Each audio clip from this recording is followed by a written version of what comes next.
我回到家打开门，竟看到女友在和我的好哥们调情，只看好兄弟下半身盖着一块毛毯，他跟女友的表情都惊诧不已。不等我说话，就听见两个人的对话。他怎么这个点就回家了？要不是有毛毯遮住，险些就要被他发现了。女友脸上的表情不动声色。怕什么？他一个聋子。殊不知我已经康复了。这一刻，我浑身的血液翻涌，我指甲死死嵌进手心，却并未戳穿。也对，在他们的眼中，我还是那个什么都听不见的聋子。趁着这个机会，我倒是想听听他们究竟是什么时候搞到了一起，又到了何种程度。月月，还是你会玩，这聋子好像确实没有什么反应，真是个蠢货。平日里素来害羞娇柔的夏清月，没想到竟然也有这样一副面孔。我强忍着剧烈起伏的胸腔，挤出一抹笑意。这时候，女友用手语比划。冠勋今天特地来看你，没想到你不在家，这些年家里的好多事儿都是他帮忙沟通，今天你可要好好宴请一下他，买点菜就看你的手艺了。女友笑意盈盈，我懂，两个人这是想把我支开。陈冠勋那赞叹的声音清晰入耳。月月，还是你有办法，等把他支出去，咱们好好激战一番，等他回来，咱们还能吃上他现成的饭菜。呵呵，头顶绿油油的帽子却浑然不知，男人当到这个份上，也算是前无古人后无来者了。此刻身上的每一根汗毛恨不得都充斥着愤怒，可我却不能暴露。一个是我视若手足的兄弟，另一个是我即将成婚的女友。我很想知道，两个人背着我苟合在一起，良心不会痛吗？见我怔愣站在原地，女友神色有些不悦，陈冠勋也略显慌张。怎么回事？他不会发现什么了吧？月月，你别弄了，我这浑身的欲火没地方发泄，这聋子傻站在门口不走，老子快要憋死了。要是他走过来，看到我大夏天还铺着毛毯，发现我下半身赤裸，还不得弄死我？俏好兄弟的女友现在知道怕。我眯着眼睛，在他话落的那一刻，缓缓靠近沙发。夏清月那双不安分的手终于停止了动作，吞咽了一下口水，跟着惊慌起来，生怕我发现那肮脏龌龊的真相。看着两个人脸上的血色寸寸褪去，我走到陈冠勋的面前，伸手搭在他大腿的毛毯上。陈冠勋死死地拽着毛毯，生怕被我掀开。因为紧张，他的身体不住地颤抖，时间像是瞬间凝固一般。我们三个人保持对视的姿势4、5秒，眼看陈冠勋的额头大滴大滴的汗珠落下。不过毕竟还不是揭露真相的时候，我用手拍了拍毛毯，然后又指了指空调，手语比划。月月就是喜欢把空调开得这么冷，害你来做客还要披着毛毯。我一摊手做无奈状，两人这才松了一口气。我出去买菜了，等我回来给你们做饭。说罢，我转过身，不等迈出步，再次听到两个人的谈话。夏清月语气轻蔑，我就说吧，这聋子压根儿就没这智商，根本发现不了一点端倪。瞧瞧你这出息！若不是今天亲耳听见，我一直以为我跟夏清月之间亲密不间，是难得的灵魂伴侣。怪不得我蠢，只怪我爱得太深。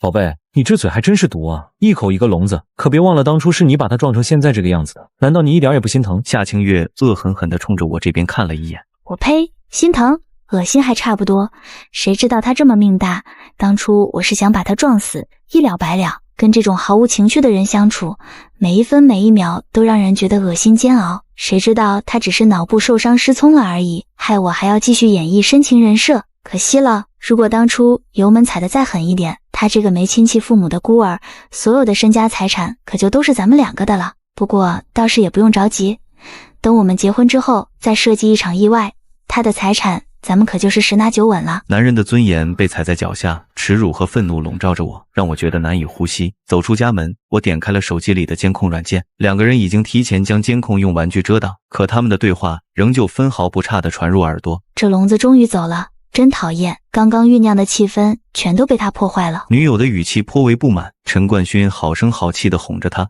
乖，就当成是咱们 play 中的一环。那不堪入耳的调情让我浑身的血液都凝固一般，从脚底板冰冷到后脑勺，短短1个小时的时间，心情如同坐上了过山车，从云端跌入深渊。夏清月、陈冠勋，既然你们不仁不义，那可就别怪我手下不留情了。爱情友情同时的背叛，让我生出疯狂报复的念头。我再也听不下去，熄灭屏幕，去超市买了丰富的食材，同时也在药店买了足够剂量的泻药。要想惩罚这两个人，并不是一朝一夕就能够完成的，至少今天我要让这一双男女先尝一尝苦头。1个小时后，我站在楼门口，再次打开监控，确定两个人是否结束战斗，毕竟现在还不是撞破他们的时候。深吸一口气，再次回到家，我不想看见两个人直接进入厨房烹饪，每一道菜里面都加入了大量的泻药。5菜1汤端上桌的时候，女友虚情假意地揽住我的脖颈，撒娇地在我脸上亲了一口，她比划着，老公你真棒，既主外又辅内，这辈子能遇到你是我最大的幸运了。我心中冷哼，却抿嘴挤出一抹笑，回应他。今天的午饭吃的比较晚，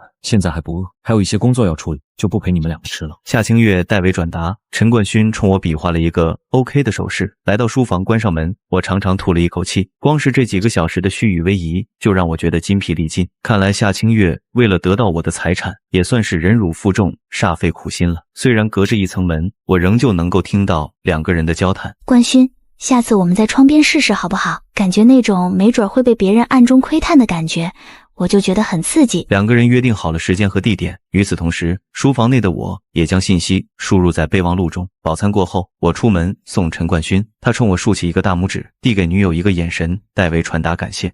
他说感谢你的招待，以后有用得上他的地方尽管吩咐就是了。我不动声色地点了点头，可听得清楚，陈冠勋分明是在说他头顶这片绿都赶得上呼伦贝尔大草原了。屈辱感将我笼罩，那滔天的恨意在胸腔中翻涌。这一晚，我窝在沙发上，不想回卧室，跟这样歹毒阴狠的女人同床共枕，呆滞地盯着电视，嘈杂的背景音并没有缓解我的心情。那股愤恨让我死死地咬着嘴唇，不觉疼痛。等反应过来的时候，口腔中已经蔓延出一股血腥的味道。凌晨1点，夏清月终于有了动静，连滚带爬地跑进卫生间，来回反复10多趟有余，直到她出现在我面前，虚弱无力地捂着肚子，质问我：沈慈书，你晚饭做的什么鬼东西？我上吐下泻，整个人都脱水了。你不会是在饭菜里面给我下药了吧？他虚弱的甚至脸上无法做出表情，但眼神却怨毒无比。我一脸无辜地盯着他，夏清月这才想起我听不到。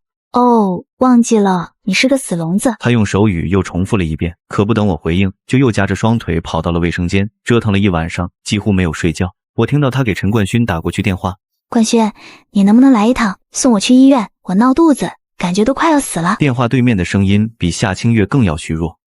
我也是，不行，我要去卫生间。我强憋着笑意，心中一阵舒爽。别急，这才只是个开始而已。你们两个人把我当傻子一样愚弄欺骗，现在也该是我反击的时候了。3天后，夏清月才勉强恢复了身体。老公，我跟闺蜜约了看电影，先出门了。她比划着，转身便出了门。而手机备忘录上，今天这个时间也正是她跟陈冠勋约着一起大冒险。她出门后的半个小时，我带上无人机，找到他们之前约定好的民宿，调整好飞行状态。镜头捕捉到两个人的时候，好戏正在开始。以这处建筑物的楼间距，对面楼的人可以清楚地捕捉到两个人的一举一动。我忍着恶心，从背包中掏出扩音喇叭，特地绕到前一栋楼，就是怕扩音喇叭的声音惊动着两个人。小区居民请注意，3号楼2单元501窗边正在进行精彩表演，大家千万不要错过。五马高清，绝对让你一饱眼。太阳穴猛烈的震跳，即便我对夏清月已经彻底死心，可她顶着我女朋友的身份被别的男人蹂躏，还是让我心如刀绞。只听刚刚那栋楼的人纷纷打开窗户，还有些看热闹不嫌事大的奔走相告。天台也聚集了不少人，有的拿着望远镜，光天化日的，这俩人脸都不要了。人家没准就是故意在找刺激，表演给咱们看的。你看这女的身材还真不错，也不知道能不能要个联系方式。她配合度可真高啊，羡慕死这男的了。我嘴角勾起一抹灿烂又诡异的弧度。陈冠勋的报应还在后面呢。两个人激战半个小时之后，终于发现了窗口停滞的无人机。夏清月惊慌失色，在看到对面楼乌泱泱的人群盯着自己的时候，彻底慌了神。怎么会有无人机？走开！快走开！他一把拽过窗帘，遮挡自己的身体，同时打开窗户，驱赶叫骂，却都无济于事。怎么办？这件事情不会传出去吧？要是让沈慈书知道，咱们的计划可就泡汤了。陈冠勋完全沉浸在刚才的快意当中，慵懒散漫的敷衍。怕什么？法治社会，传播淫秽作品侵犯他人隐私可是犯法的，不会传出去的。夏清月仍旧紧绷着表情。总这样下去不是个事儿，看来结婚的事情要尽早提上日程了。沈慈书也要尽早送他上西天，我实在是伺候够了。等所有的事情结束，冠勋你就娶我好不好？夏清月的身体跟陈冠勋紧紧贴合在一起，不过这次陈冠勋并未回应。没错，自然没有人会明目张胆的把这一幕放在网上，可私下里就说不准了。我收回无人机，将里面的视频拷贝下来，发送到一个前几天寻来的邮箱当中。夏清月不知道天道好轮回，风水轮流转。晚上夏清月回到家已经是11点钟了，看着她脖颈好几处吻痕，还有那双迷离未散的眼神，一进门夏清月就坐在了我身边比划。老公，之前你一直说想要等彻底康复再跟我结婚，不想拖累我。可我想告诉你，不论贫穷富有，不论健康疾病，我都想陪在你身边。我们尽快结婚吧。夏清月眨巴着眼睛，满脸真挚。若不是见识过他的浪荡，恐怕我就要被感动哭了。说努力酝酿情绪，好不容易将眼眶挤满泪水，佯装感动，重重的点了点头，比划着找个时间，将你的亲戚、我的朋友都聚集在一起，吃一顿订婚饭。让你跟我这种听障人士结婚，已经是委屈你了。仪式上绝对不能再有一丁点的接受。夏清月毫无防备，欣喜点头。他迫不及待地把订婚宴定在了3天后，看来是迫不及待地想要摆脱我了。作为我最好的兄弟，陈冠勋自然是要到场。虽然没有亲人，可我身边的朋友不少，再加上许晴月的亲朋好友满满当当，坐满了4桌人。我更是提前吩咐酒店准备了话筒。等所有人都到齐之后，夏清月亲热地挽着我，举起话筒准备宣布我们的喜讯。可不等他开口，却被我先一步将话筒抢了过来。他惊诧地看着我，脱口而出：“你干嘛？一个龙？”意识到在场宾客众多，他赶忙收住话音，用收拾比划：“你又听不到自己的声音，别发出什么奇怪的动静。这么多宾客在呢，闹笑话就不好了。”我嘴角噙着笑意，眼神锋利地盯着许晴月：“你是想说我一个聋子，还想上台讲话？”夏清月瞬间变了脸，整个人僵硬在原地，并不替我开心，而是倒吸一口气，声音颤抖地质问：“你是什么时候恢复听力的？”我眯着眼睛，恨不得将他盯穿，声音冰冷刺骨：“怎么，我恢复听力让你觉得失望了？”夏清月从未想过，那个对她百依百顺的男人像是突然变了一个人，陌生又充满敌意。她眨巴着眼睛，委屈地抽噎了2下。老公，你说什么呢？你能恢复听力，我高兴还来不及呢。为了掩饰自己的心虚，夏清月来不及细细琢磨，把脑袋探到话筒面前，着急地向台下宣布：“今天是我们订婚的日子，也是他恢复听力的日子，双喜临门，感谢各位的见证。”台下有拍手鼓掌的，有起哄叫好的，唯独陈冠勋阴沉着一张脸。好了，老公，订婚就是走个过场，咱们也别在台上站着了，赶忙落座，招呼大家吃饭吧。他拽着我胳膊，却被我恶狠狠地甩开。感谢各位的光临，今天希望大家见证我跟夏清月这个女人就此分手，再无一丁点的关系。一句话瞬间让整个宴会厅炸裂沸腾起来，我的那些好友面面相觑，议论纷纷。我那位好兄弟更是气冲冲地杀到我面前。沈慈书，你算什么男人？当初你车祸失去听力，月月不嫌弃，一直陪在你的身边，不离不弃。现在你恢复健康了，就想把他甩了？就算我是你哥们儿，我也看不下去了。挥舞拳头冲着我的脸就要砸下来，却被我用手掌接住，狠狠地反方向一扭。这些日子以来，所有的愤怒，所有的耻辱，都在这一刻化成手心中的力量。只听咔嚓一声，陈冠勋的胳膊脱臼，痛得龇牙咧嘴。夏清月满脸心疼，向前一步想要查探状况，却碍于现在的局面，不得不收回脚。老公，你到底是怎么了？是我哪里做的不好吗？为什么要分手？我用手指掂了掂夏清月的胸口。你心知肚明不是吗？她瞳孔震颤，瞪大了眼睛看向我的眼神很复杂，似乎在琢磨我究竟发现了什么。见我态度冷漠，夏清月的父亲胸口剧烈起伏，阴沉着一张脸，抄起旁边的椅子就冲我砸了过来。只不过我躲闪迅速，椅子直接砸在了陈冠勋的身上，让他才刚刚直起来的脊背再次弯了下去。沈慈书，你说这话是什么意思？他怒不可遏，为自己的爱女出头。若是知道夏清月真正的面目，也不知道还能不能豁得出去这张老脸。我表情从容淡定，并不理睬他人，直勾勾地盯着夏清月。你问我是什么时候恢复的听力？告诉你，半个月之前。只看夏清月脸上的血色寸寸褪去，细数一下时间，正好就是那天陈冠勋登门的时候。你听到我们的对话了？我们的饭菜，你是故意下了泻药，对不对？夏清月双目赤红，暴怒想要发火，却又自知无力。我平静地点了点头。那一刻，他仿佛被抽走了身上的力气，脚下一软，踉跄了2步，险些跌倒。既然你跟我的好兄弟情投意合，那我就不在你们中间做绊脚石了。夏清月，做人啊，别太贪心，既想要我的钱，又想要陈冠勋这个人，偷鸡不成蚀把米，闹到现在这样人尽皆知，怪不得我，是你自己不给自己留脸。包间众人似乎已经从我的言语中察觉到了蛛丝马迹，夏父脸上的愤怒也转换成羞愧。沈慈书，你有什么证据这样说我？要是你觉得以我的身份配不上你的身价，觉得自己现在是个健全人，完全可以找个更好的女人，完全可以好好跟我说，我不会厚着脸皮赖在你身边不走的。你完全没有必要用这种方式来羞辱我。夏清月扮演成一副楚楚可怜的模样，她笃定，即便我撞破了奸情，这段恋爱无法挽回，却也还是想留住自己的颜面。我嗤笑一声，晃了晃手里的 U 盘。本来你不问，我也没有打算放过你。我扯掉包间的布景，订婚宴3个字被猛力一拽，七零八落的掉到地上。背景布的后面是我提前预定的 LED 显示屏。见这架势，夏清月终于知道害怕了，她死死地攥着我的手腕，声音带着哭腔。老公，恋爱一场，咱们没有必要闹到这种地步。既然你不想娶我了，那我识趣离开就是，不在你面前碍眼。你得到了你想要的结果，咱们也留存了最后的体面，不是吗？他眼神里充满了哀求，心里没底，并不确定我掌握的证据到底是什么。我毫不留情地甩开他，任凭他跌坐在地上。U 盘插入电脑，播放的前一刻，他还在用手语向我求饶。夏清月骨子里的高傲，让他无法当着所有人的面承认自己的错误。而这手语是我出事后，他特地为我学的。当时对他的伤心，我感动不已。不曾想，最后却用在这样的场景下。老公，我承认我出轨了，我对不起你。可感情的事儿，嘴说了不算，心说了才算。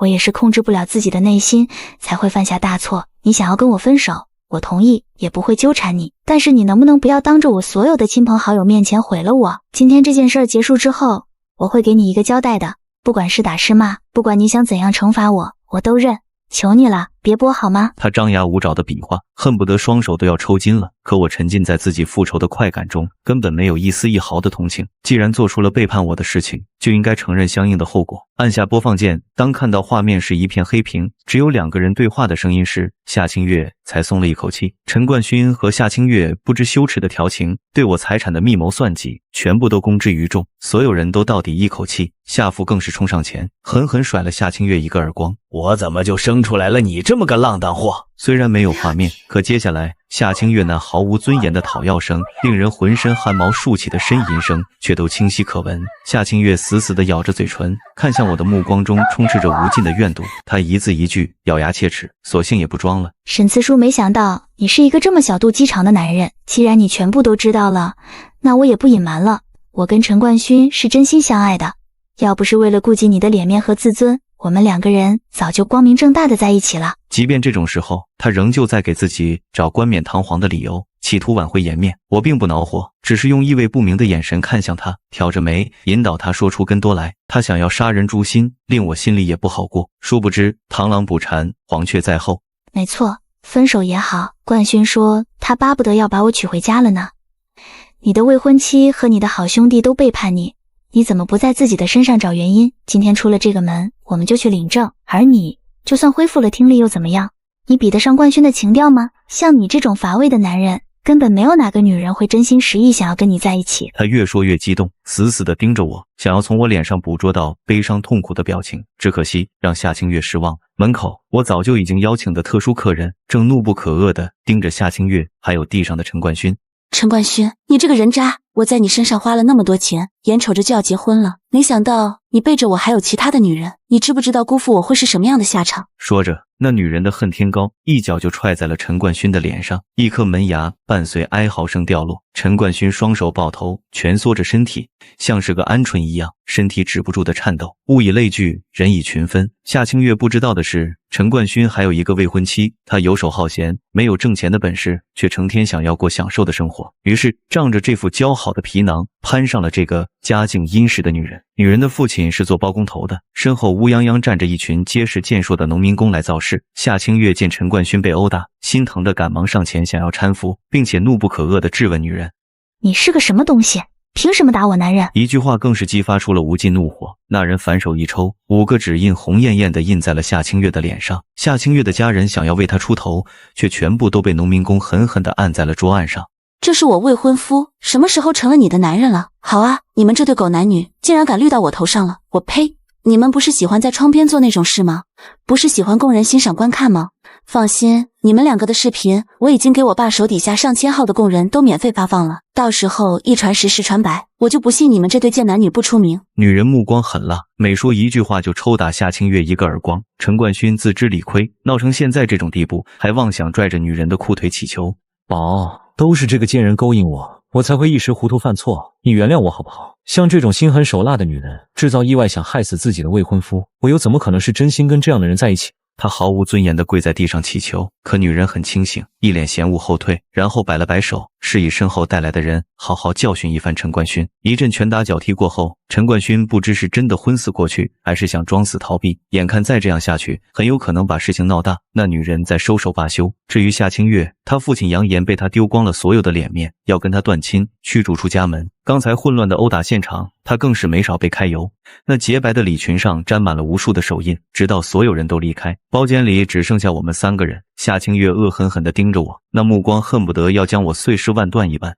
沈慈说，现在你满意了？我勾唇轻笑，自然是还没有达到我的美。看着凄惨狼狈、恩爱不复的两个人，我转身离开包间，出了这口恶气，步伐也变得轻盈了下来。回家后，我将这几年里为夏清月的所有花销都整理出名字，拟了一份起诉书，呈交法院。而关于他开车将我撞伤逃逸这件事，当初因为事发地点偏僻，并没有摄像头记录这一切，但陈冠勋在订婚宴上亲口指证，我的所有亲朋也都可以为我出面作证，证明夏清月蓄意谋杀。而监控视频中的留存，双重证据足以让检察院提起重视。那天过后，我清理掉家中所有跟夏清月有关的痕迹。如果说当初撞破他出轨的时候，我抓狂愤恨，可现在一报还一报，所有的晴天恨海都随之消散。陈冠勋因为搞兄弟的女朋友，在我们圈内名声臭了，更因为辜负了原本的未婚妻，在这座城市快要混不下去，隔三差五就会遭到麻袋蒙头的毒打，吓得精神失常，把自己关在家中，几乎不再出门。至于夏清月，法院判决他需要偿还这些年我在他身上的所有花销，并且检察院根据我受伤那次的事故调查，确定了夏清月的罪责，因为没有造成严重后果，被判了3年的有期徒刑。时光如同白驹过隙，一晃3年的时间，夏清月这个名字已经逐渐淡忘在我的脑海中。而这天早晨，我正准备出门，却在家门口看到一抹消瘦枯槁却又熟悉的身影。他剪断了头发，身上再也没有往昔的锋利，佝偻着脊背靠近我的时候，眼泪已经布满脸颊。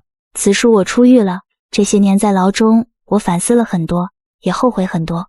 你还愿意再给我一次机会吗？我无奈地揉了揉太阳穴，嗤笑一声。那段过往早就已经翻篇了，不曾想夏清月还徒留在原地打转。我知道他并不是真心悔过，农村出来又没有一技之长傍身的他，只是知道离开我再也过不上那么滋润的日子了而已。他声音沙哑晦涩，眼神真挚虔诚。夏清月，都3年了，那些陈年老黄历就别提了，更何况我早就已经不爱你了。我侧身从夏清月的身边离开，他却亦步亦趋地跟在我身后，喋喋不休。3年过去了，你还在跟我生气吗？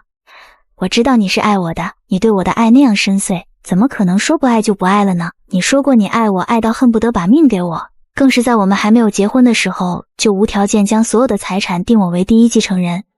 他自顾自地回忆着，却让我觉得恼火无比，站定呵斥。够了，当初给你机会你不中用，现在我不想跟你再扯上一丁点的关系，而且那份公证我早就已经取消了，别再跟着我，不然我就报警了。夏清月不听，只是将跟随的距离间隔远了一些，直到我在民政局的门口站定了脚步，他才终于明白，我的一颗心已经全然扑在了别的女人身上。女友挎着我的胳膊，领到2个小红本，我们甜蜜拥吻。我不在乎这一幕是否刺痛夏清月，我满心的憧憬只有未来安然的生活。